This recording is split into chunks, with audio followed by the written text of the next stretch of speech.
Depuis 6 ans, professeurs, CPE ou encore surveillants se pressent pour assister aux formations menées par ce professeur de philosophie.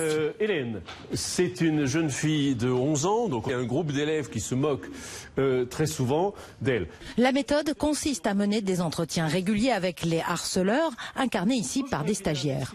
Hélène ? Bah, elle est un peu bizarre comme fille.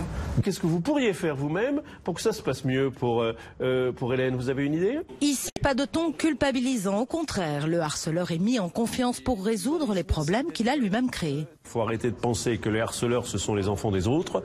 Les harceleurs, ce sont nos enfants, ce sont nos élèves, et c'était peut-être nous-mêmes quand on était à l'école.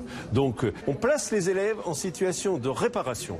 On les met en situation de trouver une solution au problème par eux-mêmes. Et on poursuit les entretiens jusqu'à ce qu'ils aient trouvé cette solution. En 3 semaines, 80% des cas de harcèlement pris assez tôt cessent.